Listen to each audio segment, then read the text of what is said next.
on ne présente plus Laurence Boccolini, une animatrice française des plus appréciées. Elle est même tellement connue et aimée du grand public qu'elle a vécu un moment tout particulier qui a traumatisé sa jeune fille Willow. La suite après la publicité ce dimanche 22 octobre est un grand jour pour Laurence Boccolini. Sa première dans Les Enfants de la télé va enfin être diffusée sur France 2. L'animatrice de 60 ans a en effet été choisie pour remplacer Laurent Ruquier, parti voguer vers de nouvelles aventures sur BFM TV. Lors d'une interview accordée à Télé Loisirs, à l'occasion du lancement de cette nouvelle version de l'émission, Laurence Boccolini avait évoqué les changements apportés.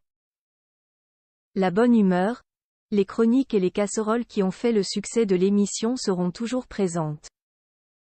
En revanche, nous allons ajouter une séquence baptisée le maillon fort, clin d'œil au maillon faible, NDLR. Tout au long de l'émission, je vais titiller les invités et je désignerai à la fin celui qui a la casserole la plus forte, avait-elle fait savoir.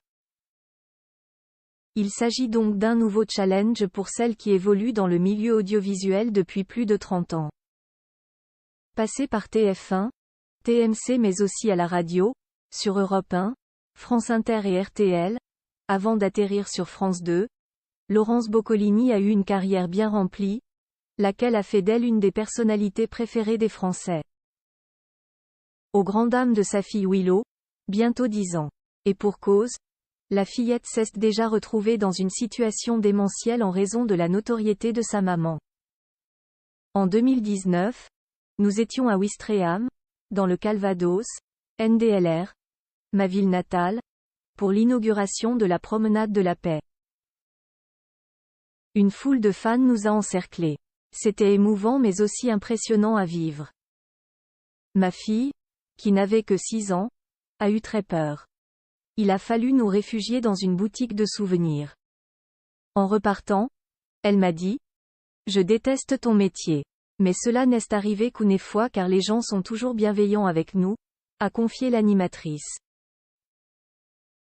Ce n'est pas la première fois que son statut a été une entrave à sa vie privée.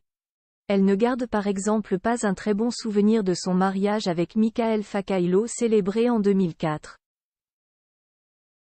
À noter que ces deux-là se sont séparés il y a des années, comme le révélait Laurence Boccolini en 2021. Ils sont néanmoins restés en très bons termes pour leur fille Willow. La suite après la publicité.